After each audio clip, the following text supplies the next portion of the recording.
É, tá bom? Como é que tá?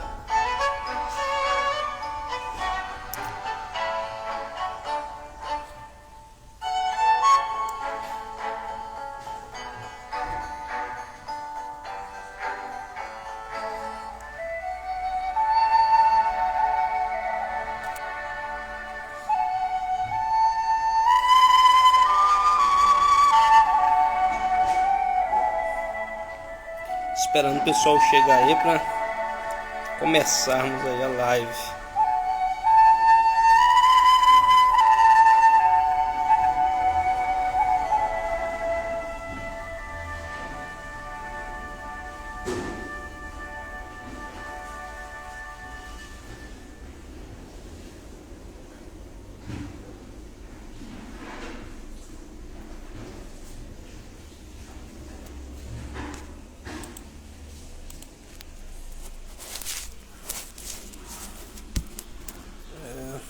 E aí, como é que tá? Tá bem?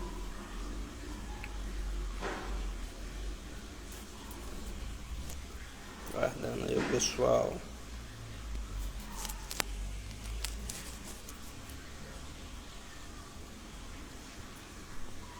Grande Anderson, como é que tá? Tá bom? Esperando aí o pessoal entrar. 5h05 nós começamos aí. O professor Rodrigo disse que 5 horas estaria entrando. O máximo que ele atrasaria seria 5h05. Aí, enquanto aí vamos aguardando aí as pessoas. Pessoas entrando aí na live.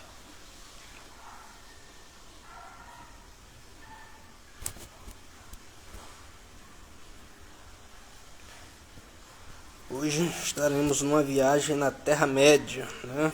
Conhecendo o mundo de Jonathan Ronald Reuel Tolkien, um dos grandes escritores, que não dizer um dos maiores da Inglaterra, um dos maiores. Está entre os 10 maiores, com certeza. E amigo pessoal, né, de C.S. Lewis, o autor de As Crônicas de Nárnia e o Cristianismo Puro e Simples. A internet de vocês aí tá boa? Meu áudio aqui tá bom? Tá bom, né? Que bom. Estamos aqui esperando. O professor disse que 5h05 estaria entrando, aí eu abri 4h50 para as pessoas já ir entrando aí, já ir se organizando.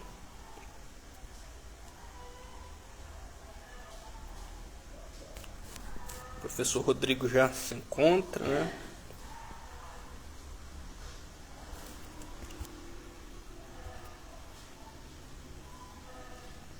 Mas hoje tu vai entender, pelo menos nem que seja pelo filme. O professor entrou, né? Agora, professor, tem como o senhor fazer a solicitação aí?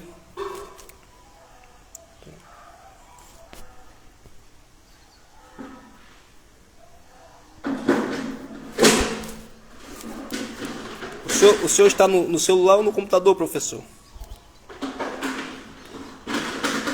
Porque no computador não tem como. Tem que ser pelo celular.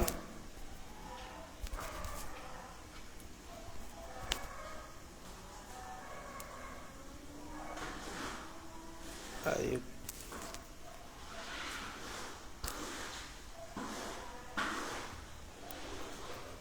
O senhor está com o celular?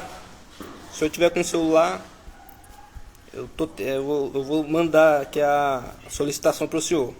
Não, pelo computador não vai. Tem que ser pelo celular. O computador ele não é possível. O Instagram não permite. Não, o Instagram não permite. Só se for pelo celular. É por isso. Infelizmente, só tem como assistir a live. Não tem como participar pelo computador.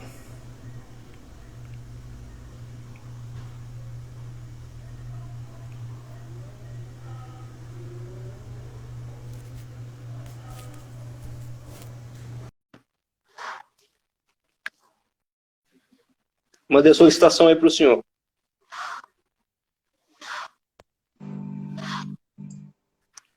É, professor, tá bom? Beleza. Eu vou só desativar aqui os comentários aqui para o pessoal. Tá bom o som aí? Tá beleza? Sim, o som aqui tá beleza. Tá beleza aqui o som. Vou arrumar certinho aqui. Então, eu tava aqui no notebook, não tem como fazer? Não, pelo notebook não é possível. O Instagram não permite. Não sei porquê, mas não é Só o permitido. celular. Só pelo celular. De primeiro, pelo computador não podia nem assistir, né? Nossa. Não podia nem assistir de primeira. Então eu tô aqui só Aí no celular. Aí. Agora eu acho que daqui uns 2 anos eles permitem, né? Pelo computador. Mas Entendi. até o possível, até o presente momento, eles ainda não é permitido. É.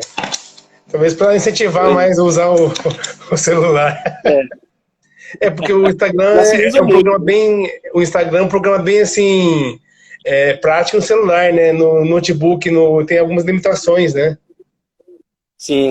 O Instagram. Mas, só que tem umas coisas que o notebook faz que o Instagram não faz, né? Tipo, aí a gente fica nesse dualismo, né? Um é bom para o meio de comunicação, o outro é melhor para outras coisas. Né? Acho que o computador ele é mais para uma ferramenta de trabalho, né? Enquanto o Instagram é mais o celular é mais uma ferramenta de entretenimento. Sim, entendi. É prático no celular, né? No notebook tem algumas limitações, né? Entendi. Não, beleza, ô Vinícius. Quando você quiser, a gente começa, viu? Você tá 5 horas, né? O senhor tá pelo computador também? Não, eu abri só pra ver aqui, mas deu atraso de áudio aqui. É por isso que eu perguntei. Não, então, professor, o senhor poderia fazer uma apresentação sua, uma breve apresentação sua aí, sua formação, e como o senhor descobriu o grande Tolkien. Tá. Só arrumar certinho, tá boa aí, né? A imagem, tudo certinho, né? Tudo bom. Então vou esperar dar 5 horas, né? Aí não deu 5 horas. Não deu. Vamos ser que nem os britânicos, né? Bem pontuais. E o Tolkien era britânico, né? O Tolkien era bem britânico, cheio de manias, né? A gente vai comentar um pouco sobre isso. O Lewis já era irlandês, né? O amigo dele. Mas o Lewis vai ser no próximo sábado, que eu vou deixar para falar sobre o grande Lewis, né? Dois grandes pensadores. Então, vamos aguardar aí. Porque só para... Enquanto eu vou arrumar aqui a imagem, mas tá boa. Beleza. A imagem tá boa aí. Tem uns coraçãozinhos aí, ó. Tô vendo aí. É o pessoal curtindo, né? Quando eu curti no Instagram, no Facebook é o joinha, né? No Instagram. Subiram uns coraçãozinhos aí, ó. Beleza, aí, ó. Live. Deu 5 horas, hein? Vamos ser que nem os britânicos, pontuais. Pois é, então eu quero primeiro dizer boa tarde ao pessoal, tudo bem? Hoje nós vamos viajar na Terra-média, né? E quem vai nos levar ao conhecimento será o grande professor Rodrigo Corelli, né? Como o Aristóteles, né? O Sócrates, quando chegava nos lugares, as pessoas faziam questão, né? Do mesmo jeito é o professor Corelli, é um grande pensador e um grande conhecedor das obras do grande Tolkien, né? O senhor pode começar fazendo a sua apresentação aí, com a sua formação e como o senhor conheceu o Tolkien, né? Então, novamente aí, boa tarde a todo mundo, né? Obrigado aí pelo convite, viu, Vinícius? Eu fiquei muito contente de participar dessa live, né? Fazer aqui um bate-papo, né? Uma conversa, né? Sobre essa grande figura, esse grande personagem, né? Do século XX da literatura britânica e também universal, né? Que foi o Tolkien, tá? E falar um pouco de mim, né? Eu sou professor de História na FT, né, na Federal aqui do Tocantins, né, já faz 11 anos que eu dou aula sobre História Medieval, né, a minha disciplina de maior tempo, né, lecionando a História Medieval, tá, também gosto de outros assuntos também, cinema, literatura, né, a minha formação não é em História Medieval, né, mas eu gosto muito do tema, né, minha formação eu tenho doutorado em filosofia, né, mestrado em história, tá? Temas ligados ao cinema, audiovisual, à filosofia, mas por a profissão de lecionar na universidade, né, me agraciou com a história medieval, que é muito interessante, muito profícua, né, em simbologias, em discussões, né? falando um pouco do meu conhecimento pequeno, viu, Vinícius, sobre o Tolkien, né? Eu não sou nenhum especialista, tá, pessoal? Nenhum expert no Tolkien, né? Eu conheço um pouco mais do C.S. Lewis do que o Tolkien, tá? Mas, assim, dá para fazer um diálogo sobre ele, né? Na verdade, assim, de estudar mais a fundo o Tolkien faz 6 anos, mais ou menos, tá? 6 anos que eu estou estudando mais de forma mais acadêmica o Tolkien. Mas eu conheci o Tolkien quando eu era adolescente, tá? Eu conheci o C.S. Lewis, né, que foi amigo do Tolkien, né, das Crônicas de Nárnia. Conheci quando eu era pequeno, mais ou menos 85, 84, mais ou menos. Eu tinha em torno de 4, 5 anos, anos 80, né, lá no Paraná, onde eu nasci. A minha mãe me comprou um livro chamado O Príncipe Caspian, né, que faz parte das histórias das Crônicas de Nárnia do C.S. Lewis. Então, meu contato foi mais, bem assim, cedo, foi com o C.S. Lewis, né? De uma editora, acho que uma editora cristã na época, acho que não havia uma editora específica, né? Uma editora chamada editora, não lembro o nome de editora, é uma editora bem específica, sabe? Acho que ela nem mais tem hoje em dia. Hã? É a família cristã? Não sei. Não? É uma editora, assim, só do meio, assim, religioso, né? Eu não lembro qual que era a editora, acho que ela nem mais tem hoje. Acho que hoje em dia quem publica, acho que é Martins Fontes, não sei quem publica mais. A Record, não sei quem tem o direito. Mas eu nem imaginava, né? Daí depois, quando adolescente, que eu li, por acaso eu estava num sebo, acho que em torno de 15 anos, né? Eu vi lá o livro, né? Eu comprei o livro Senhor dos Anéis, né?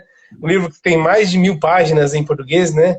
E, se eu não me engano, era também uma edição antiga também, não é a edição da Martins Fontes atualmente, né? Do Senhor dos Anéis. Que tem uma publicação em volume único, tem publicação em 3 volumes, né? Na época era uma publicação em volume único, se não me engano, tá? Daí depois, nos anos 2000, saíram os filmes, né? E... 2001 foi o primeiro filme, né? Se eu não estou enganado. 2000, exatamente. 2001, 2002, 2003, né? Foram quase seguidas, né? De filmes de muito sucesso, né? Mas assim... E o Hobbit também. Como que é? E o Hobbit também, logo... O Hobbit também. O Hobbit foi depois, né? 2010... 2010, 11 e 13. Isso. 2010, 11 e 13. Exatamente. Depois que eu li o Hobbit, eu tive contato com o Senhor dos Anéis, tá? Depois eu li o Hobbit. E eu só li o Senhor dos Anéis, só li o Hobbit. E li obras assim avulsas, né? Árvore de Folha, sobre Conto de Fadas, e aquelas cartas ao Papai Noel, que são bem fininhos, assim, são histórias bem assim, simples, né? Agora do C.S. Lewis eu li mais o C.S. Lewis, né? As Crônicas de Nárnia e uma trilogia, a trilogia cósmica, que é bem interessante, né? E aí o C.S. Lewis tem vários livros de cunho mais religioso, né? Mais específico, né? Inclusive só atrapalhando aqui o senhor, essa trilogia aí deu um certo inveja no Tolkien. O Tolkien ficou meio zangado com o Lewis, né? Porque ele achou que o Lewis tinha copiado ele, né? Eu li a biografia do Lewis. Um pouco sobre a amizade entre eles, né? Amizades e pequenas desavenças, né? Entre os dois. Né? Mas, assim, é uma amizade interessante. Até tem um livro, né? O Dom da Amizade, do Colin Duriez, que ele escreveu, que é um escritor britânico, que escreveu sobre amizade de 40 anos, né? Entre Tolkien e C.S. Lewis, né? Mas, assim, eu não sou nenhum expert no Tolkien, sou um entusiasta, né? Um admirador, um fã, né? E, então, de forma acadêmica, né? Devido às minhas aulas de história medieval, né? Eu montei uma pesquisa sobre as relações do medievalismo, né? As diversas reapropriações, né, do medieval nas obras do C.S. Lewis e do Tolkien. Né? Principalmente O Senhor dos Anéis e As Crônicas de Nárnia. Senhor dos Anéis, Hobbit e As Crônicas de Nárnia. Né? Mas a grande questão, né, falando um pouco sobre isso, não é esse pano aí de medievalismo. Né? Eles são quase que obras independentes do Senhor dos Anéis. Né? O C.S. Lewis é um pouco mais. Né? Então, primeiramente, eu não sou um expert, né? Gosto muito. Eu creio que no Brasil há pessoas que são muito mais, né, especialista na obra, né? Hoje em dia tem blogs, né? Tem fã-clubes do Senhor dos Anéis, tem diversas teses de doutorado sobre as obras dele, livros, biografias, né? No Brasil, eu acho que houve a partir dos filmes, né, Vinícius, houve um boom das obras do Tolkien, né? Que nos anos 80, 90, era muito restrito, né? Era quase uma coisa de nicho, né? Tanto o C.S. Lewis como o Tolkien. Eu acho que a partir dos filmes, né, do Senhor dos Anéis, houve uma explosão muito grande no Brasil, falando, né? No Brasil, sobre a admiração e a busca, né, de ter novas edições, né? Foram relançadas edições, né? Ampliou os jogos de computador, né? Já havia, em 78, já havia um desenho sobre o Senhor dos Anéis, que eu assisti já, né? Não na época, existia faz algum tempo, né? Que dá para baixar, acho que tem no YouTube o desenho, né? É muito legal, Não assim. sabia não, vou pesquisar Tem um depois. desenho de 7, 8, né? A década de 70, né? Bem interessante o desenho, que é um resumo, um desenho de 2 horas, né? Que é um resumo do Senhor dos Anéis, né? Então, vamos falar um pouco sobre ele, né? Sobre vida e obra, né? Assim, e você pode... Começando aí pela vida dele. Você pode interferir também, viu, Vinícius? Você gosta do Senhor dos Vai, Anéis, né? vai levar nós ao conhecimento. Eu estou Exatamente, só né? aprendendo aí com o senhor também. Então vamos falar um pouco sobre ele, né? Vida e obra, que praticamente vida e obra se misturam, né? Não que a vida dele é refletida nas obras, mas queira ou não queira, há influências, né? Há influências, que eu acho que é possível o cara ter o autor, né? A pessoa ter uma vida diferente das obras, né? É possível, né? Por exemplo, é possível um criminoso escrever um romance sobre o amor. Eu acho que é possível. Eu acho que é possível, mas não improvável, mas possível, né? As obras, a vida não reflete diretamente a obra, mas eu acho que é possível, tem pequenas influências. Do Tolkien temos assim pequenas influências nas obras, né? Não que se eu conhecer a vida dele, eu vou entender a obra, né? Isso também não acho que não é muito não é por aí, né? Nem se eu ler as obras, vou, não, o Tolkien é uma pessoa maravilhosa. Não, é uma pessoa que tem problemas, cheio de manias, né? Vamos comentar um pouco sobre isso. Mas é uma grande personalidade. Né? Uma grande personalidade. Um homem humano, vamos dizer assim, né? Então, um grande escritor. Vamos começar do começo, né? O Tolkien nasceu no final do século XIX, né? Em 1892. Numa cidade da África do Sul. Acho que o pai dele trabalhava numa estrada de ferro na África do Sul, né? Em 1892, em Bloemfontein, que é uma cidade, até hoje, acho que é a 5ª maior cidade da África do Sul. Tá? E o pai dele trabalhava lá e a mãe dele era bem jovem, né? Quando teve o Tolkien, né? E após 2, 3 anos, ele mudou-se para a Inglaterra, né? Lembrando que na época a África do Sul era colônia do Reino Unido, né? Era uma colônia, né? Bem importante para o Reino Unido. E praticamente mudou ele e a mãe dele, tá? Se não me engano, ele era filho único, se não me engano, tá? Ele é filho único. Agora não tô lembrando se ele era filho, se não me engano, é filho único. Mudou ele e a mãe dele. E o pai dele ficou na África do Sul, lá em Bloemfontein, né? E a mãe dele, assim, ele morou numa vila rural lá na Inglaterra, tá? E durante 3 anos, tá? E na biografia dele, ele tem cartas que ele fala sobre isso, né? São cartas do Tolkien ao C.S. Lewis também, são cartas que ele publicou para alunos, para amigos, né? Ele fala que esses 3 anos iniciais dele, que ele nasceu na África do Sul, mudou para uma vila rural lá da Inglaterra, né? Uma cidade com floresta. Foi importante porque ele era muito imaginativo, né? Ele imaginava ele na floresta e tal, e a mãe dele, né, lia aqueles contos de fada, contos dos irmãos Grimm, né?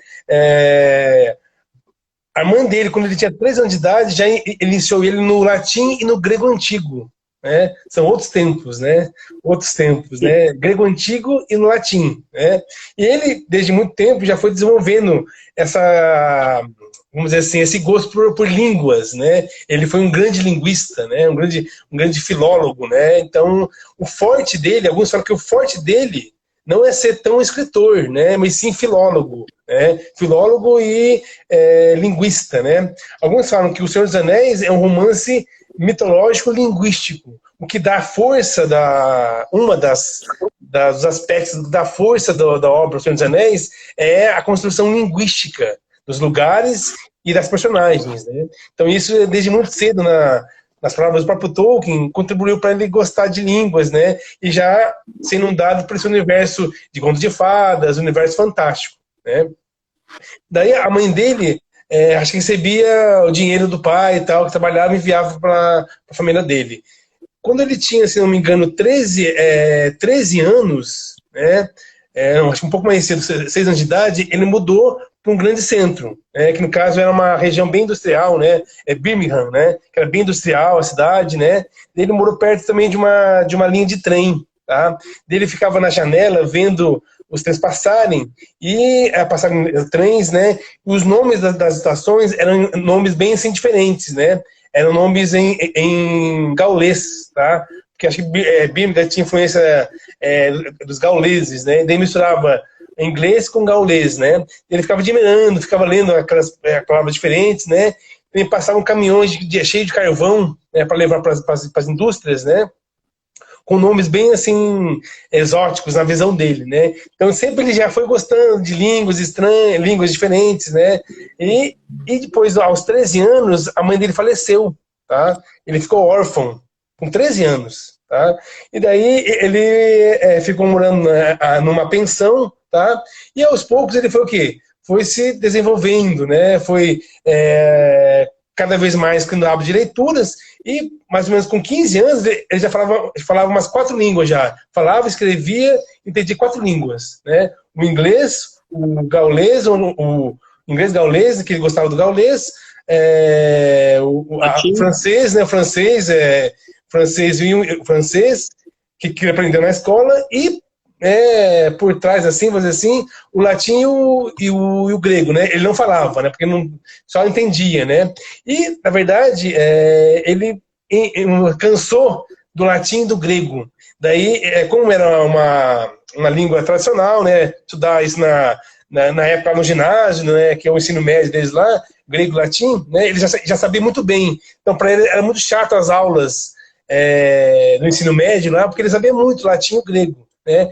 Daí ele resolveu se aprofundar naquelas línguas que ele via quando criança, que era o gaulês e o anglo-saxão. Tá? Se não me engano, tem um filme sobre a vida dele, né? É um filme recente, 2015, 2016. Tem acho que na Netflix ou tem no Amazon Prime. Chama Tolkien, o filme. O filho dele ainda estava vivo nessa época? O filho dele faleceu recentemente, o Christopher Tolkien. O filho do Tolkien? Sim, se ele estava vivo nessa época, que lançaram o filme do pai dele. Então, eu não sei, Vinícius, se o Tolkien era filho único ou tinha irmão. Não, tô perguntando, o filho do Tolkien estava vivo nessa época. Acho que ele faleceu em 2003, eu acho, o mais novo, né? Mas teve um que faleceu recentemente, o Christopher. Então, acho que ele faleceu em 2000, não foi 2013? 2003? Se não me engano, 2013. Ele teve 5 filhos, 6 filhos. Os 3 homens, os 3 que depois que ele faleceu, ele coordenavam, né, as obras do Tolkien, né? E o Christopher, que é o que mais coordenava, né? O Christopher Tolkien, né? Que via com maus olhos o cinema. Não, tanto o Tolkien como os filhos dele, era bem assim, eles não gostavam de adaptações, eles não gostavam da tecnologia, né? Isso é bem claro, tanto nas falas do Tolkien, né? Na década de 60, ele deu entrevistas para a BBC de Londres, né? Tanto radiofônicas como também televisivas, ele falava que, entre aspas, né? O problema do século XX era o culto às máquinas, né? O culto à tecnologia, que de uma forma ou de outra ele tem alguma razão, né? Porque, na verdade, esse elogio, onde entra essa idolatria pela tecnologia, é um tanto, um tanto temerário, vamos dizer assim, né? Mas, voltando um pouquinho lá, desde ele já adolescente e jovem, ele já interessava, né? Depois ele conseguiu lá fazer a universidade, né? E na universidade, ele realmente fez letras, né? Literatura em Ele fez inglês. em Cambridge ou em Oxford? Em Oxford, foi em Oxford. Né? Eu não lembro se ele tentou Oxford e também conseguiu em outra universidade. Não estou lembrando, né? Onde ele fez a universidade. Eu acho que depois ele entrou em Oxford também fazer algum curso livre, né, em Oxford. Né? Mas logo durante o seu curso ele teve alguns problemas, né, com alguns professores, porque novamente um curso tradicional nas universidades inglesas dá ênfase às línguas clássicas, né, latim, grego, francês, italiano, as línguas latinas, né? Ele não gostava, né? Ele gostava das línguas mais pouco estudadas, né? Então ele adquiriu lá um hábito, né? Ele foi tipo, ele faltava às aulas, né? Ele não foi um bom aluno, o Tolkien. Né? Ele foi um mau aluno porque ele faltava às aulas de latim. Ele sabia muito, né? E daí, ele, devido a um professor lá dele que gostava de línguas mais assim antigas, ele deu muita ênfase ao inglês arcaico, né? As línguas as línguas dos vikings, né? As línguas germânicas, né? As chamadas línguas anglo-saxônicas, né? Então, ele foi um grande estudioso nisso, isso a contragosto dos professores da universidade, que não havia um estudo específico sobre isso. Né? Ele questionou o reitor da universidade, eu não lembro se ele fez Oxford, não lembro. Tá? Eu acho que não foi Oxford que ele fez, ou ele fez algum curso livre. Né? Eu acho que foi Oxford. Aconteceu daí ele questionou até o reitor, porque não havia estudos sobre o anglo-saxão, sobre o inglês, né? Daí, praticamente, quando ele formou, acho que ele foi convidado para dar aula, né? Para participar de cursos livres. Ele criou um pé de um grupo só de estudos do inglês antigo, tá? Então ele contribuiu muito dentro do estudo do inglês para estudar as línguas anglo-saxônicas, as línguas vikings, né, germânicas, dos vikings, né, melhor dizendo, né, e ele aprofundou muito também nas línguas escandinavas, né, finlandês, dinamarquês, norueguês, né, ele sabia muito, muito finlandês, né, tanto é que na década de 50, 60, quando houve a tradução do Hobbit para o finlandês, ele acompanhou a tradução, entendeu? Ele acompanhou, porque ele gostava muito, porque daria muito certo ler em finlandês a obra O Hobbit e O Senhor dos Anéis, porque as línguas são muito próximas, as línguas que ele criou lá, as línguas élficas, né? Ele criou línguas para a obra, foi muito importante, tá? Daí, praticamente, ele torna-se um professor, né? Torna-se um professor de Oxford, um grande estudioso, um grande filólogo, né? E um grande acadêmico. Isso aos olhos de fora. Mas quem já conhecia... Antes dele, acho que com 18 anos, ele morava numa pensão, né?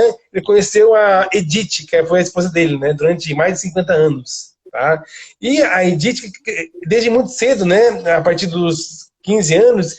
ele já começou a escrever algumas obras que seriam importantes para as obras posteriores, né? Ele começou a escrever aquele Silmarillion, né? Que é uma obra bem densa, né? O Silmarillion, né? Eu não li o Silmarillion, que é bem mais difícil, né? Ele começou a escrever o Silmarillion já já adolescente, né? Os manuscritos do Silmarillion são de 1915, 1914, né? E teve uma coisa bem importante, né? Em 1916, ele tinha aí 20 e poucos anos, né? Ele lutou na Primeira Guerra Mundial, né? O Tolkien se alistou, né? Já sendo acadêmico, isso é interessante, né?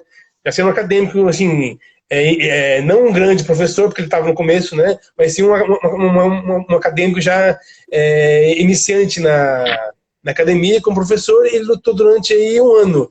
Ele ficou ferido, né, e voltou para a Inglaterra, né?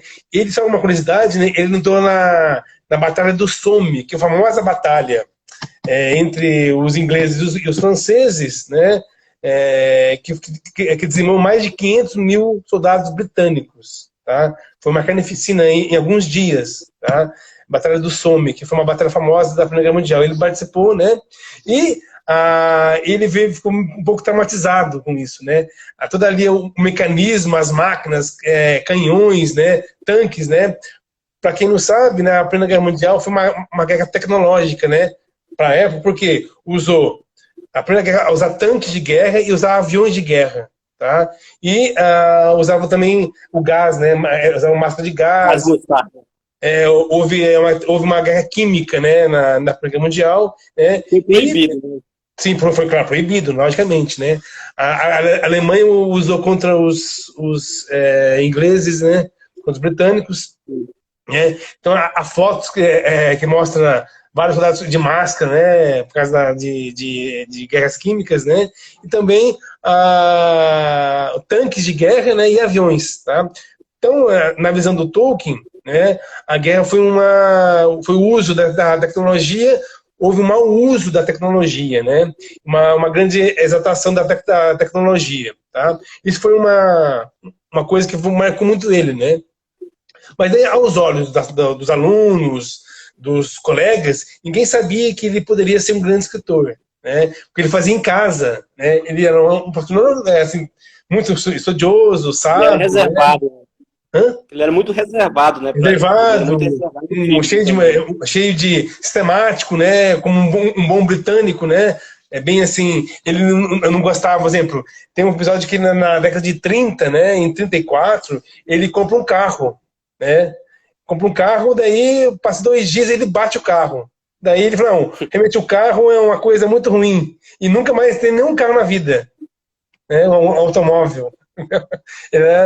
Ele não por exemplo, ele não via TV, né? Por causa que pela própria, né? Próprio estilo dele, não que ele era contra a tecnologia, mas sim o mau uso da tecnologia e essa a idolatria pela tecnologia, né? Como que a ferramenta, né? A tecnologia é apenas uma ferramenta, né? Talvez hoje, se ele fosse vivo, talvez ele, né, estaria muito preocupado. Ele fazia muitas críticas ao positivismo, né? Exatamente. Só uma dúvida. Ele fazia muitas críticas ao positivismo, né? Que via que a tecnologia substituiria a religião. Ele chegou a fazer isso? Também temos isso também, né? No começo do século XX havia também essa preocupação, né? Que a tecnologia, as máquinas, né? Os automóveis, né? Iriam matar, né? Iriam substituir o homem, né? Os robôs. Também tem um pouco desse contexto, né? Que na verdade não chegamos bem assim, não foi bem assim, né? Por exemplo, é muito comum, né? Quando apareciam nos carros, né? As regras de trânsito, né? As pessoas não sabiam andar na rua, né? Elas andavam na rua, andavam na calçada. Então houve muitos acidentes, houve muitos atropelamentos, né? E você vê jornais, revistas, professores, filósofos criticando a tecnologia como fosse algo do mal, né? Então ele também está um pouco nesse contexto, né? Ele foi um homem também do seu tempo, né? O Tolkien, né? Então, mas ele tirou proveito nas obras que ele escreveu, principalmente, né? Para fazer essa crítica das máquinas, né? E basicamente não que você lendo as obras, né? Você não percebe a crítica nas obras, né? Das máquinas, né? Mas você pode ter, sabendo disso, tirar alguns proveitos, né? Saber um pouco do como ele pensava, né? Então, aos olhos do grande público, dos alunos, não sabia que de repente ele ia ser um grande escritor, né? E na fala dele lá, numa entrevista que ele deu na BBC, né? Ele fala que ele estava corrigindo algumas provas dos alunos lá em Oxford, na década de 30, e de repente uma prova estava em branco. Um aluno não fez a prova, né? Daí essa prova caiu no chão, ele pegou a prova que estava em branco, depois assim, em um buraco vivia um hobbit. Depois, do nada, sendo ele, a coisa veio do nada, essa frase, né? em um buraco, que é o comecinho do Senhor dos Anéis, né? O comecinho do Hobbit, né? Hobbit, não do Senhor dos Anéis. Do Hobbit, né? Ele pôs lá, em uma toca escura vivia um Hobbit. Um buraco no chão, uma toca escura vivia um Hobbit, né? Ele falou assim que teve tipo um estalo, né? A prova em branco, né? De um aluno que não fez a prova e ele começou a escrever, né? Mas ele já tinha manuscritos, pequenos contos para os filhos dele, contos de Natal, contos que ele recontava para os filhos e escrevia, né? E só que o Hobbit foi tipo um estalo, né? E basicamente em pouco tempo ele escreveu o Hobbit, né? Foi publicado em 37, né? Ele passou muito tempo. Ele custou muito para escrever O Senhor dos Anéis, né? Exatamente. Depois demorou. Né? Só foi publicado em 54, né? 54, 55, 56. Com 3 anos de publicação. Né? Porque daí todo o processo para você publicar obra, ele já tinha manuscritos que ele escreveu quando era mais jovem. Né? Imagina toda a complexidade da obra. Eu acho que eu creio assim que hoje não haveria uma pessoa como Tolkien mais. É quase impossível. Acho que não surgirá. Os grandes escritores do século XX que você conhece aí, não tem como mais existir as pessoas assim. Pelo contexto. E essa era uma das perguntas que eu queria fazer para o senhor, professor. O que é que faz um clássico ser um clássico? Por que O Senhor dos Anéis é um clássico, do Tolkien é um clássico e o do Paulo Coelho não é? Eu acho que porque ele, sendo inglês, fazendo uma obra de mitologias nórdicas, trabalha temas universais que todo mundo, quando lê, se reconhece no livro, no tema.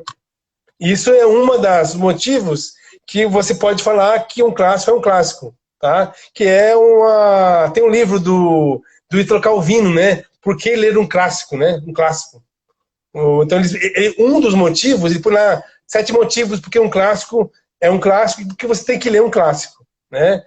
Um dos motivos é porque um clássico, sendo uma obra específica, de um autor específico, né? De uma bagagem específica, então uma bagagem, ele não é, por exemplo, ele não é brasileiro, ele não absorve a mitologia brasileira, a folclore brasileira, mas um brasileiro que lê, reconhece temas universais na obra, tá? É um dos motivos que um clássico torna-se clássico, né? Talvez e também pelo quê? Pela recepção também, né? Pela crítica, né? Que vê na obra elementos de universalidade, tá? Isso por exemplo, é uma dos aspectos importantes, né? Trabalhando particularidades, nomes específicos, né? Nós, por exemplo, nós brasileiros, quando lemos O Senhor dos Anéis, não nos vemos no Senhor dos Anéis. À primeira vista não nos vemos, mas você adentra a história e eu quando li, eu me vi no Frodo. É interessante o senhor falando aí, eu só vi me interessar, eu já conheci o C.S. Lewis, então acho que o C.S. Lewis, acho que ele é o mais conhecido. E as obras são mais infantis, sim, um pouco mais infantil, né? Sim, as obras, logo os filmes dele também são mais divulgados. Quem não queira, só fazer essa consideração, as Crônicas de Nárnia, é mais fácil de levar as Crônicas de Nárnia do que o Senhor dos Anéis, em termos de complexidade de narrativa, de história dos personagens, né? Aí, quando eu comecei a fazer a sua matéria, História Medieval, o senhor começou a tocar nessa questão do imaginário medieval, e eu não dava muita atenção pro Senhor dos Anéis, né? Aí eu disse, não, eu vou ler primeiro os livros, né? Sim. E quando eu comecei a ler, assim, eu peguei o livro na faculdade, e assim, eu fiquei 3 dias e não li. Aí um dia de madrugada eu estava assim, sem sono, e eu comecei a ler, e assim, eu meio que assim, adentrei a obra, assim, a obra. Principalmente eu li As Duas Torres, e eu lembro aquela cena lá do Samwise, o Samwise lutando lá pelo Frodo, aquelas questões filosóficas, né, que diz, o homem já nasce com o coração do mal, e a coisa menos óbvia, que era o Hobbit, um Hobbit levando, enquanto que tinha grandes homens ali, e acho que essas questões que ele aborda, são questões muito filosóficas, inclusive quando eu assisti o Hobbit, aquela cena, ela é impactante, né, quando ele fala lá pro Bilbo, diz, olha, Bilbo, eu vou lhe dizer que o que é mais nobre não é quando se mata uma pessoa, mas é quando se poupa a vida de uma pessoa. E eu lembro que até parei. Assim, muito filosófico, né? O Gandalf. Terça-feira, matar é muitas pessoas matam, mas poupar é muito mais difícil. A nobreza está em poupar um inimigo, por exemplo. Qual que é mais nobre, mais difícil? Matar uma pessoa que te fez mal ou poupar a vida dela? E é interessante que é ali que ele poderia matar era como é que era o nome dele? O rapaz lá que ficou louco, que era um hobbit que enlouqueceu por causa do anel. Que, enlouqueceu? O Smeagol. Sim, o Smeagol, que era um hobbit mais antigo, virou o Gollum. Isso. Virou ele, tipo um antagonista, né? E ali tipo, ele olha pro Smeagol e ele fica com dó, né? Diz, olha, esse cara ficou aprisionado, né? Isso ali pode dizer também a questão das paixões. O que as paixões não fazem? Levar você, assim, se perdendo aqui na visão, assim, de muitos. Você que segue suas paixões, você é escravo, né? E tanto é que lá no final, a paixão dele leva ele na morte, né? O Smeagol lá. Exatamente. O Retorno do Rei. Tem muitas, assim, questões filosóficas no filme que você vê. Então, isso também é uma das falas, né? É a pergunta que fizeram para ele numa entrevista lá na década de 60, né? Na BBC. Por que ele acha, né? Que as pessoas gostam tanto do Senhor dos Anéis? Ele fala isso. Ele acha porque as pessoas vivem no dia a dia cheio de problemas, cheio de dificuldades, falta dinheiro. Imagina hoje em dia, né? Pandemia, doença, pobreza, dificuldade financeira, trabalho demais, casamento, filho, né? Todos os problemas do dia a dia, né? E a pessoa, quando lê a obra, ela vê pequenas soluções para os problemas, ela adentra num mundo imaginário. É quase que também um escape. Ele fala assim, as minhas obras também são um escape da realidade. Ao mesmo que é um escape da realidade, mas também o quê? É um diálogo com a realidade também real, vamos dizer assim, né? É uma realidade imaginária, mas faz diálogo com a realidade que as pessoas vivem, né? Então isso que é interessante também, né?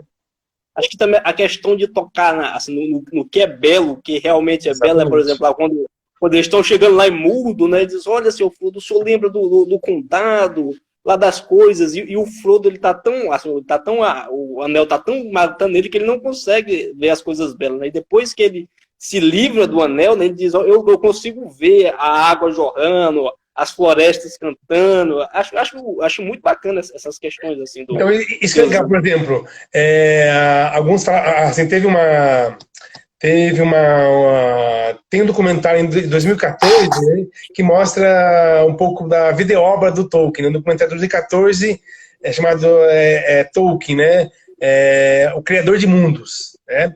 E ele tem uma teoria literária, né, vamos dizer assim, como ele era também um teórico, né, a ideia da subcriação ou mundo secundário, né? Ele fala que, apesar de ele viver Tasmanias, né, ele ser um ser humano e colocar elementos da vida dele também nas obras lá dele, né? Ele colocou, por exemplo, as batalhas lá, né, pela busca do Anel, a batalha final, né, contra o Sauron, o Saruman, né, o exército lá, ele lembrou das batalhas que ele viu na Primeira Guerra Mundial. Tá? Então, lógico, a pessoa tem todo um contexto que ela viveu que ela coloca na obra. Né? Mas não que não que ele está reproduzindo a Primeira Guerra Mundial no Senhor dos Anéis. Né? Alguns talvez vão por esse caminho, que eu acho que não é o mais adequado. Né? Você tentar, não, como ele lutou na Primeira Guerra Mundial, ele está fazendo uma crítica na guerra. Não é bem assim. Lógico, ele vai lembrar de elementos que ele viveu. Né? Mas a grande questão por exemplo, que você lendo, isso também uma professora falou isso aí lá no documentário de 2014, você lendo ali a Senhor dos Anéis, é como se você estivesse lendo ao mesmo tempo as obras de Platão e a Bíblia. Entendeu? Pior que é. Verdade você mesmo, né? lesse a filosofia grega e a filosofia cristã ao mesmo tempo ali. É pior que tem muita obra única. Né, no livro, o livro começa ele dizendo, né, um mago nunca se atrasa, né, ele sempre chega, nem se adianta, nem chega atrasado, nem adiantado, chega no momento certo, uma referência cristã, né. E a questão, tem também aquelas obras do tipo o Banquete de Platão, lá tem muitas questões Sobre a relacionadas a sabedoria, isso. sim. Por exemplo, E, sobre a sabedoria, por exemplo, o próprio Tolkien, né, usando aqui novamente o Tolkien falando, né, isso verbalmente, para você entender o Senhor dos Anéis, você tem que entender que ali está temas universais. São dois temas que ele fala que ele trabalha ali, dois grandes temas, né? Toda a complexidade de personagens, né? Quem é o Senhor dos Anéis, né? Quem é o Senhor dos Anéis, né? O que é o anel, né? O que ele simboliza, né? Ele dá algumas pistas para a gente, né? Ele fala o seguinte: são dois temas importantes do Senhor dos Anéis: o tema da finitude da vida e o tema pela busca do poder. São dois temas: a finitude da vida, que a vida é muito finita, nós somos mortais, tá? E a questão da busca pelo poder, a busca perigosa pelo poder, né? E todo mundo que busca o anel, se você não sabe usar anel, você cai, né? O anel, ele tanto é que tem que ser queimado. Tanto é que o anel tem que ser queimado, que ninguém sabe conciliar. O anel, ele é forjado, ele é fabricado, na visão do Tolkien, é um exemplo do mau uso das máquinas, tá? Quem criou o anel? O anel foi criado, um anel, né? O grande anel que é do Sauron, né? O Sauron, né? Que é o mestre das sombras, é um necromante, né? Não dá para fazer assim, não dá para você colocar, não, o Sauron é um mal absoluto, né? Não é um mal absoluto, nem é também o demônio cristão. Não dá para fazer essas interpretações tão fechadas, né? É a simbologia do mal, vamos dizer assim. É a simbologia do mal, mas não uma pessoa. Pode dizer, porque ele baseou o nome nas diversas religiões cristãs. Não é uma questão maniqueísta, né, no filme. O Sauron, ele simboliza o mal das diversas religiões cristã e não cristã, né? Se você pegar as mitologias de povos orientais, dos povos europeus, a própria mitologia bíblica, você vai ver simbologias do mal, né? Então ele fala, o Sauron é uma simbologia do mal, tá? Mas daí o que acontece? Então foi feito 20 anéis, né? 20 anéis foram forjados. 3 dados aos reis dos elfos, 7 aos anões e 9 aos homens. E ele criou o Sauron para enganar os elfos, os anões e os homens, criou um grande anel que manipula os 19 anéis. Né? Então ele foi forjado através do quê? Através não de magia. Quem faz a magia são os elfos. Tá? Os elfos fazem magia. A magia é dos elfos, que liga a obra de arte, a arte. São os elfos. Né? Os elfos é a ponte entre a divindade e os homens. Os elfos. Né? Na mitologia tolkiana, né? Vamos dizer assim.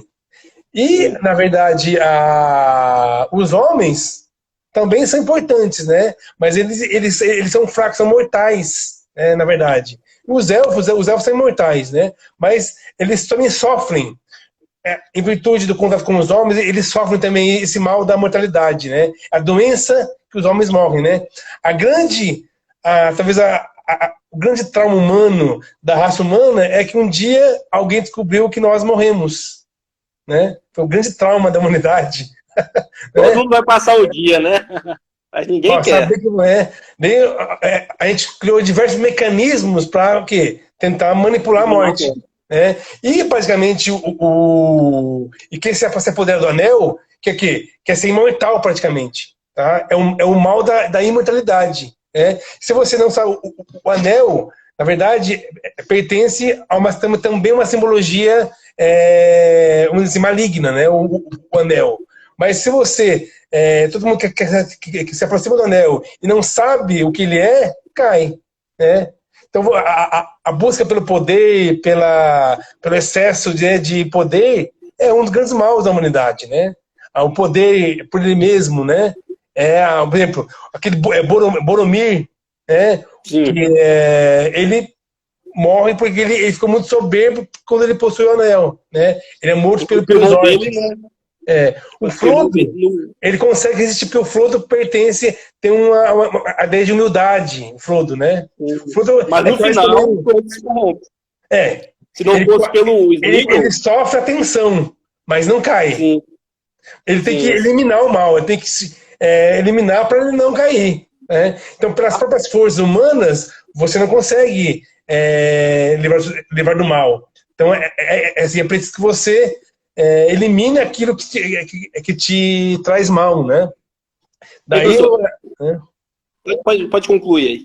Depois eu quero fazer uma pergunta. Então, são 20 anéis, né? Tem lá um anel. O Sauron é que controla isso. Mas o Sauron, ele se corrompeu lá no começo. O Sauron, ele é lá do... Lembrando que os Seus Anéis, no caso, né? Se passa onde? Na Terceira Era, né? E o Silmarillion é a Primeira Era. E o Sauron, ele é um fiel escudeiro do Morgoth, lá do Silmarillion, tá? Que é lá um ser poderoso. Então, o Sauron também se corrompe. Vai se corrompendo pela busca do poder. Então, o mal, né? O mal entra na história dos Seus Anéis, no universo tolkiano, pela busca pelo poder, pelo excesso de querer ser como um Deus, que é a simbologia também judaico-cristã, né? Que é a ideia do Lúcifer, né? Que se ficou soberbo porque ele queria ser igual a Deus, ele buscou o poder divino, excesso. Adão e Eva também. Exatamente. Eles tornaram-se mortais porque eles queriam o conhecimento do bem e do mal, queriam o poder, né?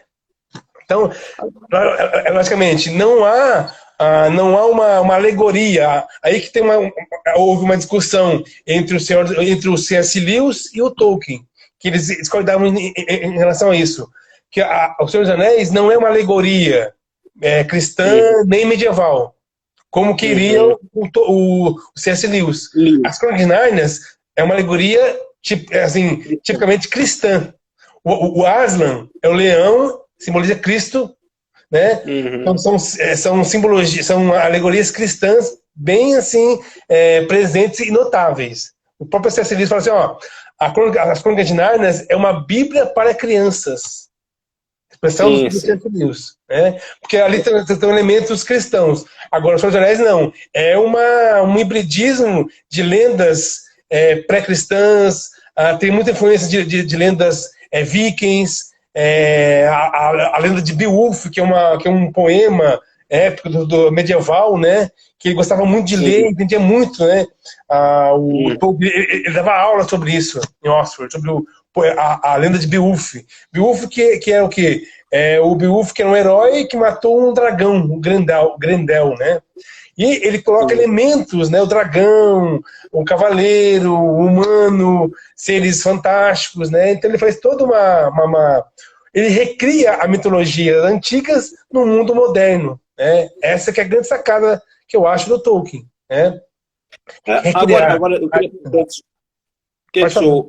depois que o senhor concluir isso aí, eu queria que o senhor abordasse. Há algumas pessoas que querem dizer, por exemplo, isso aqui está diferente do livro, né? Do filme. Tem muitas coisas no filme que, por exemplo, muito diferente do livro, que tipo, no filme não mostra o Gandalf quebrando o cavalo de Saruman, o Gandalf roubando o cavalo. O Gandalf, na verdade, rouba o cavalo. O livro em português aqui eu tenho que o volume único, né? São 1.201 páginas.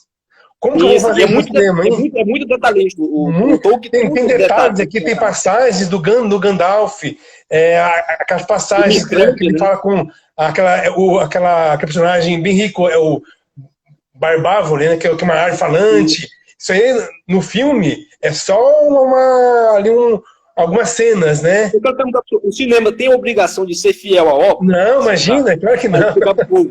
Não. Você já explicou isso. Na minha opinião, eu não sou doutor em Tolkien, não sou um expert em Tolkien. No Brasil, há pessoas que sabem muito mais do que Tolkien, né? Eu só sou apenas um estudioso aí inicial, né? Mas os filmes são maravilhosos para mim, os filmes. Né? Sim, sim, é verdade. Os filmes para mim são maravilhosos, dentro da linguagem do cinema. Eu acho assim, o seguinte... Ele pegou a essência do livro. Pegou a essência para mim. Apesar de alguns detalhes ele não manda, tipo, o Frodo não manda o Sam embora, né? Mas assim não importa. Dada mas qual é a vantagem, qual é a grande virtude do filme? Se ele não consegue mostrar todos os personagens, os detalhes, ele também não distorce os personagens. O Gandalf, o Frodo, pega a essência do livro. Né? O Gandalf e o Saruman são oponentes. O Saruman, ele não é mal em si mesmo. Ele torna-se mal por causa que ele se corrompe. Então, muitas pessoas... ele tenta fugir um pouco dos maniqueísmos, o Tolkien. O C.S. Lewis, não. O C.S. Lewis não, é um pouco mais maniqueísta, o C.S. Lewis. Mas o Tolkien, na minha concepção, ele tenta, foge um pouco dos maniqueísmos. Porque o Frodo, se ele quisesse, ele viraria também mal, o Frodo. O Bilbo também torna-se mal. O Gollum, por escolhas erradas, ele teve uma punição. As escolhas erradas, humanas, ou mesmo não humanas, que fazem você tornar-se uma pessoa ou mais assim, ligada ao bem ou ligada ao mal. Né? Mas no caso, o ser humano, né? O Boromir, né? Que também tem um papel muito importante, né? Um cavaleiro, né? Faramir também, mas ele ajudou também bastante coisa, mas ele fez coisas erradas. O Legolas, que é o elfo, ajudou bastante também. Os elfos simboliza a bondade humana, né? A arte, a bondade de criação, a magia branca, né? O Sauron, a magia negra, né? Mas o Gimli também, ou não. Exatamente. Na verdade, no Senhor dos Anéis, o Sauron já é mal, a simbologia do mal. Ele não vai tornar-se bem. Mas ele poderia, lá no começo, na Primeira Era, porque ele seguiu erradamente o Morgoth. Entendeu? Então, é uma complexidade muito grande nesse sentido. Né? Mas a ideia do mal... Né? Então, a questão da finitude das pessoas, a busca pelo poder e também todo o problema do mal. Né? Como que o mal acontece, escolhas, né? Talvez, assim, no caso dos humanos, eles não são mal na sua essência. Escolhas erradas tornam-se também tornam-se maus, né? Mas, no caso, os hobbits, na visão do Tolkien, são os ingleses, né? Os hobbits. Eles são cachimbo, são sistemáticos, né? São um pouco assim, né?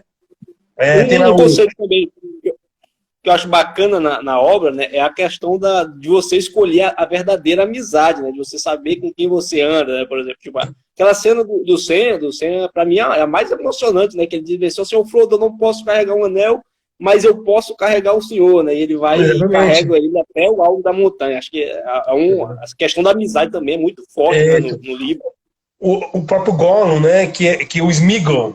O Sméagol que quase ali é o Caim e Abel, basicamente ali, né? O Sméagol que mata, não sei se é irmão ou é um amigo dele, né? Mata porque ele ficou encantado pelo poder. Ele fez uma escolha errada e sofre uma punição. Mas ele não deve ser morto por causa disso. Né? A morte é uma punição muito severa, a morte. Né?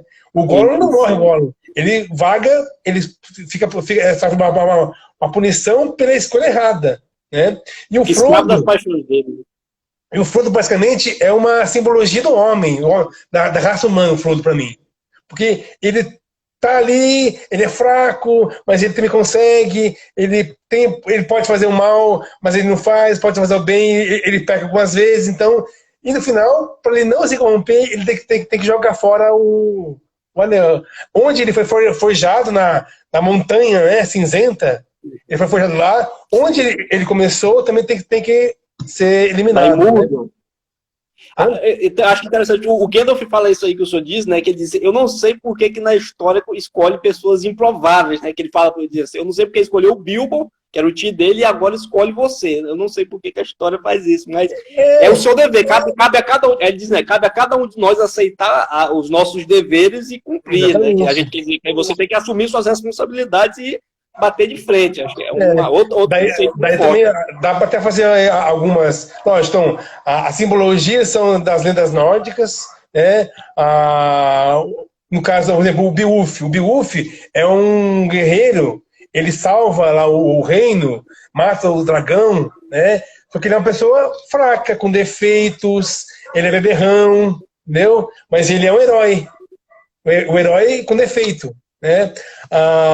O Frodo, né? O Frodo é aquela coisa mais ou menos assim das narrativas bíblicas, né? Deus não escolhe os fortes, escolhe os fracos, né? Então, os grandes. Porque daí o fraco torna-se grande na jornada que ele faz, né? A grande questão não é o começo nem o fim, é a jornada. Que é de vários. O próprio Hércules tem um pouco isso na mitologia grega. Né?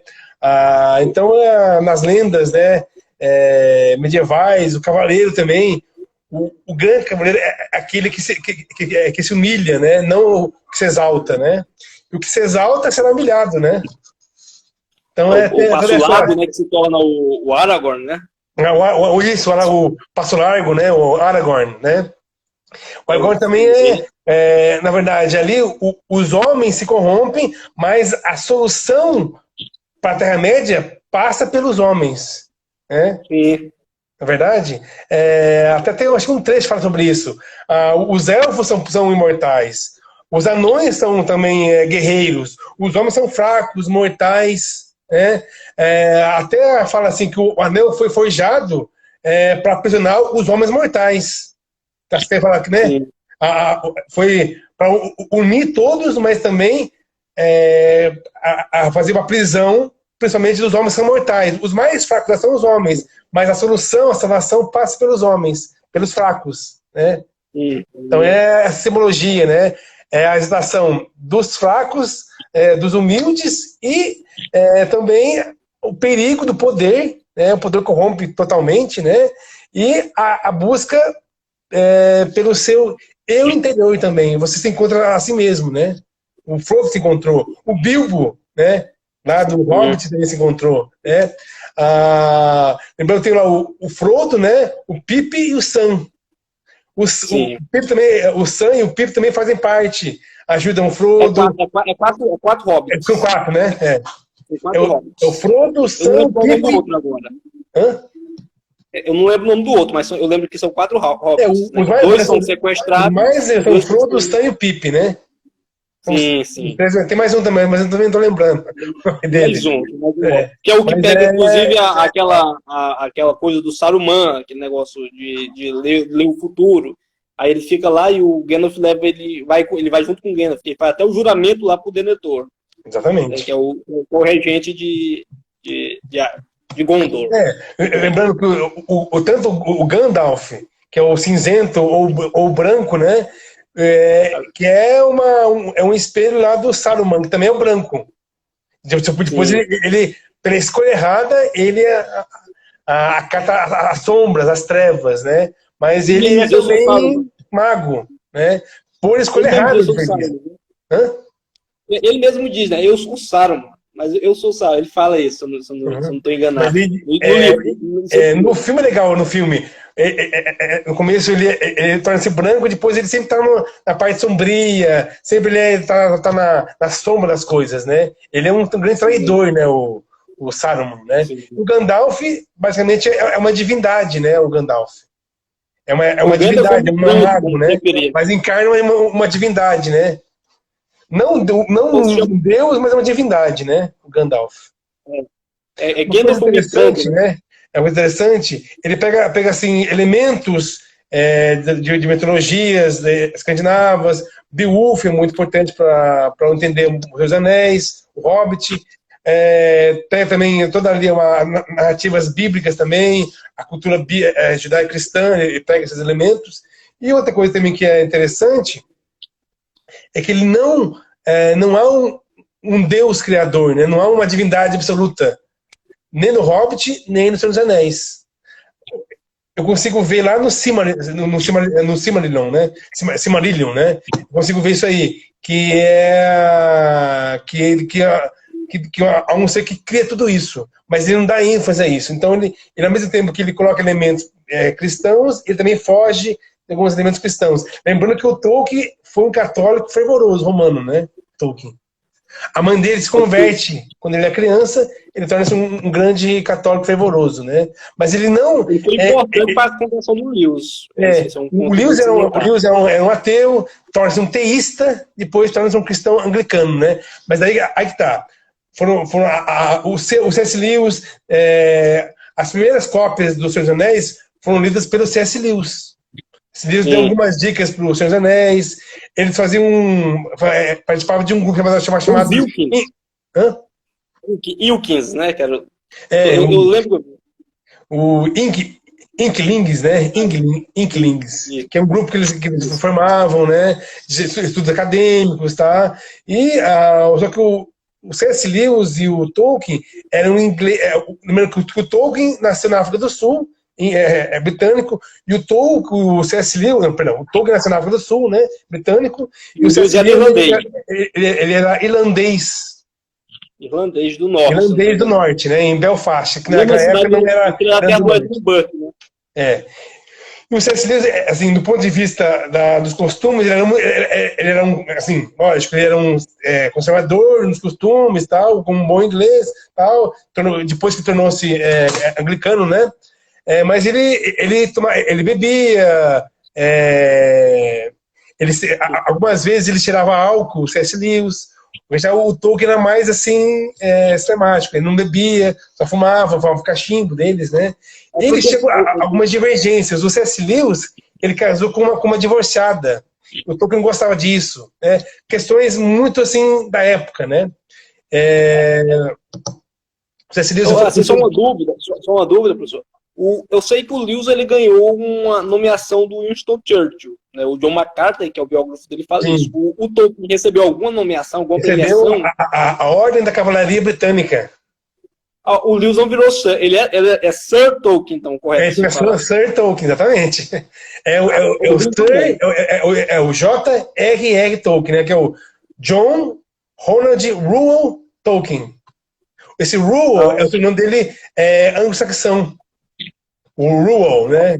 É R-E-U-E-L, né? Escreve Reuel, mas fala Reuel. Reuel, né? É o nome dele anglo-saxão, né? E o Tolkien parece que vem também do germânico também, o Tolkien. Então ele tem toda a influência dos povos aí, né? Bem que a Inglaterra tem essa influência, né? Dos vikings, dos germânicos, né? E ele foi a fundo nisso, né? Eu tô perguntando, foi a rainha Elizabeth ou foi o pai dela? Foi Elizabeth II, porque foi em 71 que ele recebeu. Ele morreu em 73. Depois de 2 anos ele morreu. Mas 2 anos antes ele recebe a Ordem da Cavalaria Britânica, que é o maior título, né, para uma pessoa que não faz parte da monarquia, é a maior ordem, né? Maior assim, reconhecimento, né? Então eu não sabia disso, não sabia. Eu sabia que o Lewis não é Sir, mas ele recebeu a nomeação do Winston Churchill. O C.S. Lewis indicou o Tolkien em 69 para Nobel de Literatura. Ele não ganhou o Tolkien. Né? Isso depois eles ficaram brigados, assim, entre aspas, né? Eles ficaram de 60 a 70, eles ficaram um pouco assim brigados, entre aspas, brigados, né? Porque eles divergiam em questões teológicas, eles divergiam. Sim. Teológico. E o Lewis se tornou amigo do Charles Williams também, né? Exatamente. Foi quando o Lewis mais do Charles Williams.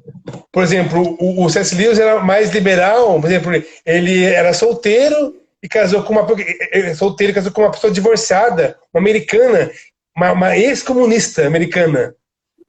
Eu falo isso na biografia. Militante feminista comunista, assim, socialista, né? Que depois virou a casaca, deu o C.S. Lewis casou com ela. E ela era divorciada, ela era muito mais liberal, assim, ela falava assim, palavrões, e pro Tolkien isso não era tão legal pro Tolkien. O C.S. Lewis ele não ligava muito para isso, né? Questões mais pessoais, pontuais da época, né? Daí, eles tiveram algumas discussões teológicas, né? pro C.S. Lewis, alguns relatos bíblicos, né, não são assim, tem menos importância que outros, né? E pro Tolkien, a Bíblia tem sua importância total, né? O C.S. Lewis, ele via um pouco diferente, questões teológicas específicas, né? Lembrando que ele era anglicano, né? E o Tolkien era católico romano, né? Então, e também o Tolkien não gostava das Crônicas de Nárnia. Achava muito simplista, porque era alegórico. O Tolkien não gostava de alegoria, gostava de metáfora. Né? Alegoria, o que é alegoria? É você fazer o quê? Transportar um elemento para outro, com outra roupagem. Então eu pego Cristo e ponho no leão, no Aslan. Isso é uma alegoria. Né? Agora, a metáfora é muito mais essa visão do Tolkien. A metáfora é o quê? Eu fazer diversas... pegar toda uma simbologia e colocar de forma bem assim, dispersa, amplificada. Né?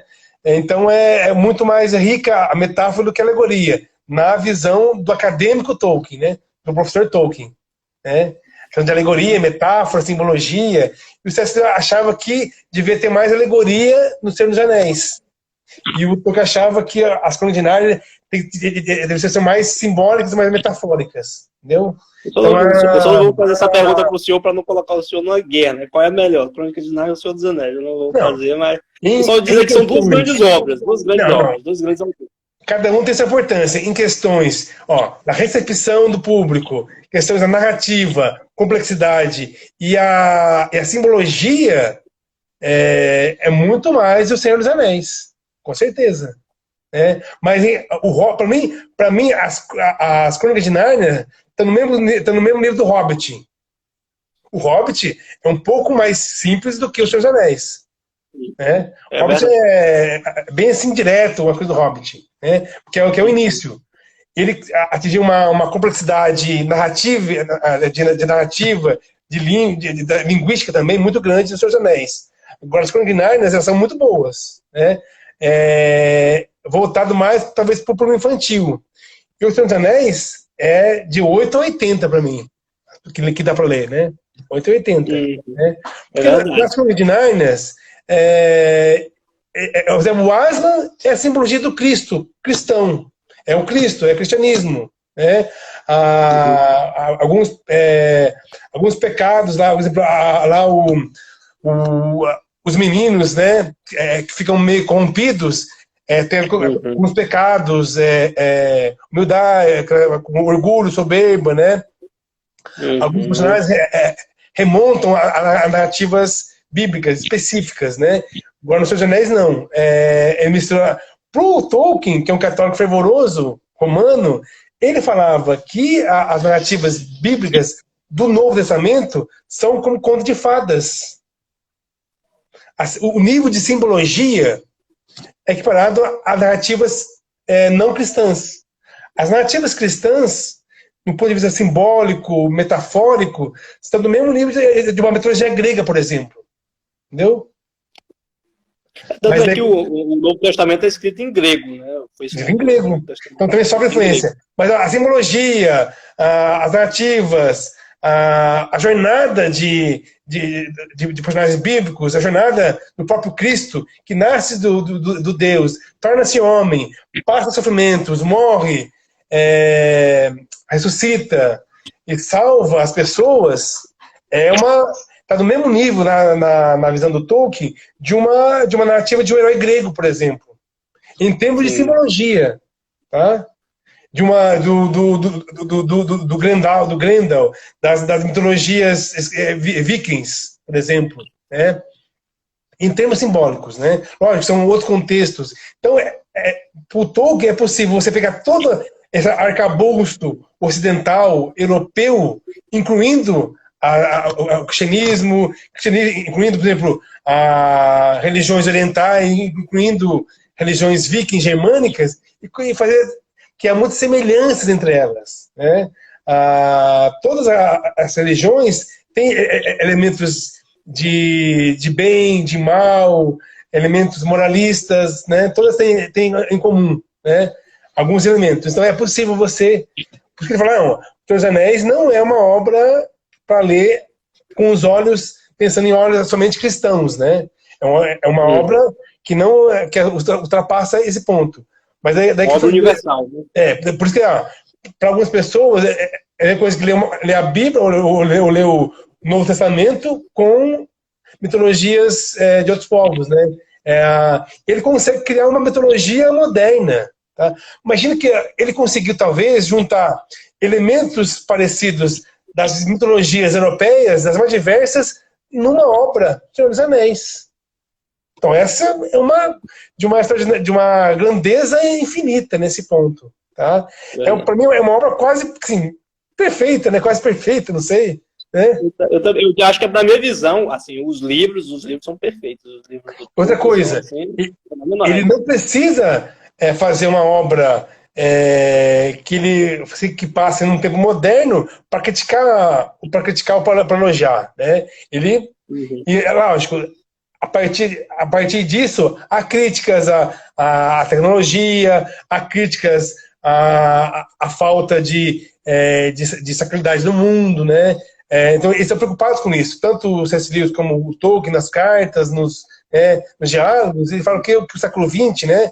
Imagina, hoje muito mais, né? Lá na década de 50, 60, né? Na década de 60, com os movimentos, né, feministas, por exemplo, né, os movimentos lá de maio de 68 na França, né, a juventude, né, as revoluções, né? Ele fala que há uma perda do quê? Da sacralidade do mundo, né? Então o mito é isso. O mito é o quê? É uma narrativa que remonta em tempos antigos, tempos primordiais. Tanto você não consegue ver a cronologia da Terra-média. É uma cronologia própria. Não tem ligação com a cronologia moderna, atual, né? É uma cronologia própria. Então, por isso que eu falei, ele cria um mundo específico, a ideia da subcriação, ou um mundo secundário, com regras próprias, que dialoga com o próprio mundo dele lá e com o atual. Mas, na verdade, o que ele faz? Ele recria os antigos mitos. Os mitos antigos dos povos arcaicos são o quê? São narrativas que mostram como que seres sobrenaturais tiveram contato com seres naturais e como que apareceram as coisas, o mal e o bem aparecendo no mundo, em resumo, né? Então ele faz isso, porque há uma relação, logicamente, entre o homem, seres naturais, e entre sobrenaturais, elfos, algumas seres aí, a própria ali, as árvores, né? A natureza ali tem relação um tanto que ao mesmo tempo sobrenatural e também desse mundo nosso, né? Há uma transcendência e uma imanência, uma transcendência ao mesmo tempo, né? E o homem precisa dessa transcendência, né? E isso que é o mito, né? Se você pegar lá o mito da Mesopotâmia, de como nasceu o homem, da Babilônia, o mito lá dos hindus, todos há elementos naturais e sobrenaturais, né? Então isso basicamente recria mitos que estavam esquecidos, né? Talvez isso, grande sacada, né? Professor, porque é 1h30, já tá 1h30 está demais, né? Eu queria que o senhor assim desse tipo um conceito filosófico na obra do Tolkien, desse um encerramento aí, um resumo assim, uma coisa assim, já que o senhor está tocando o transcendente, o que é o transcendente e como a obra do Tolkien faz nós transcender? Então, fazer aqui um resumo que já falei algumas coisas sobre isso, né? Então, na verdade, a narrativa lá um pouco como a obra principal, né? O Senhor dos Anéis. A obra principal, famosa, né? É o Senhor dos Anéis, né? Então temos lá o Hobbit, o Senhor dos Anéis e o Silmarillion. o Silmarillion é mais complexo, é menos assim falado, né? Então, o Senhor dos Anéis. A pessoa, o leitor comum, né? O que faz, né? Ele perceber e repensar, talvez, a vida dele, ou sentir algo diferente, né? À primeira vista, né? Vamos dizer assim, eu acho que o Tolkien, quando escreveu Os Seus Anéis, ele não tinha esse objetivo de atingir de modificar ou mesmo mudar a vida do leitor, né? Mas a obra faz isso, né? Mesmo que o autor não queira que a obra faça isso, né? Mas por que faz isso? Por causa que ele cria, né? Todo esse mundo, né? O mundo imaginário ou o mundo secundário com regras próprias e coloca elementos, elementos mitológicos, recria diversas lendas aí europeias, né? Uma obra única, né? E coloca elementos que o ser humano, né? Elementos que o ser humano, que todo ser humano, mesmo que não passou por isso, mesmo que não sofreu, mesmo que não conheça isso profundamente, sabe que é uma coisa humana. Ele coloca coisas humanas, que é o medo da morte, né? A dúvida de escolhas, por exemplo, e a relação entre bem e mal. Tá? Então, a transcendência, então, vamos dizer assim, que é a crítica do Tolkien, a falta da transcendência, do transcendental, a falta do sobrenatural no mundo atual, moderno, deixa o homem com menos escolhas, com menos arcabouços para fazer escolhas mais assim, menos erradas, vamos dizer assim, entre aspas. Tá? Então, o esvaziamento do sacro no mundo talvez deixa o homem mais corrompido. A busca pelo poder é oposto pela busca do divino. O excesso da busca pelo poder é o contrário da busca pelo divino. A busca pelo divino quanto mais você busca o transcendental, busca o divino, mais você vê que você é fraco, você tem problemas. O Frodo viu isso. O Frodo achava que ele era o bonzão. O Bilbo lá no Hobbit achava o bonzão. Porque ele põe um anel, fica invisível. Só que ele percebeu, se ele vivesse nessa toada aí, ele estava perdido. Tá? Então, a busca pelo poder, a busca pela imanência em excesso, né? A busca por esse mundo como ele ele vai causar problemas para o ser humano. Então, a busca pelo transcendental, pelo divino, nas suas mais possíveis manifestações, vamos dizer assim, é o começo, talvez, da solução, entre aspas, né, dos problemas humanos, que, na verdade, não serão resolvidos. Você vai perceber que você é problemático, tem problemas, você não é forte, você é fraco, e você, com isso, vai, talvez, o quê? Atingir uma maturidade, né? Talvez a grande virtude aí das lendas e dos mitos, os contos de fadas, né? Eles sempre têm alguma moral, né? Os contos de fadas. Mas se você pegar as mitologias, né, ocidentais, vamos dizer assim, a grande questão é isso, o confronto entre o homem e a divindade. Desses confrontos aí é que ele não pode viver eternamente. A busca pelo eterno em excesso é ruim. Né? Então, ele sabendo disso, ele talvez consiga viver de forma mais assim tranquila, nesse sentido, né? Mas sabendo dos problemas. Né? Se ele não... Essa é quase que uma jornada humana. Né? O Frodo simboliza isso. Né? Ele conheceu... Né? Ele conheceu o bem e o mal.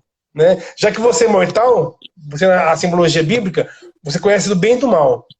Se você conhece o bem e o mal, você pode fazer escolhas. Então, se você fazer escolhas boas e se aproximar das divindades, a divindade mostra que você é fraco. Aquela divindade é forte e você é fraco. Então, se você é fraco, na hora de você escolher algo que te dá poder ou te dá humildade, você vai pensar nisso. Porque o poder vai te corromper. Porque Porque você quer ser igual à divindade. Então você não pode ser que você não é Deus. Então você tenta escolher o menos ruim, vamos dizer assim. Então aqui essa é a simbologia da jornada, tanto do Bilbo como do Frodo, né? E nisso é para mim, um grande resumão, né? Do Senhor dos Anéis. Que você é mortal, você tem problemas, você não... E a Terra-média é esse mundo moderno. Vai ter problemas, haverá o mal, haverá pessoas que vão assim, fazer coisas erradas. Você tem que fazer escolhas de acordo com a tua experiência, né? Então, aproximar da divindade é que vai trazer maior sabedoria, né? Como o Frodo. O Frodo teve uma viagem interior, uma viagem espiritual, né? Ele viu o exemplo do Gollum. Ele viu o exemplo de outros, né? Ele viu os orcs, que são quase que mecanismos sem alma, os orcs, os trolls, né? Eles não têm alma, né? Então ele teve experiências, ele viu que ele viu o bem e viu o mal. Então cabe agora a ele escolher, né? Muito boa, viagem muito boas falas, né? Então, como só falta 3 minutos, então quero agradecer o professor por ter aceitado o convite. Se o senhor quiser falar do C.S. Lewis no próximo sábado, o seu convite está aberto. Ok. Não, mas deixa para outra pessoa daí. Sim. Tá ok. Se o senhor quiser falar, mais para frente terá mais autores britânicos que eu vou trazer para falar aqui. Sim. Então, agradecer a cada um aí que ficou aí na live, que é 1h30, e ela estará disponível aqui e no canal do grupo de estudo do Angelino, no YouTube. Professor, muito obrigado. Por hoje é só. Então, viu, Vinícius? Eu te agradeço aí e vamos aí manter conversa, né? Obrigado pela convite. Abraço. Da hora. Até mais. Tchau, tchau. Falou.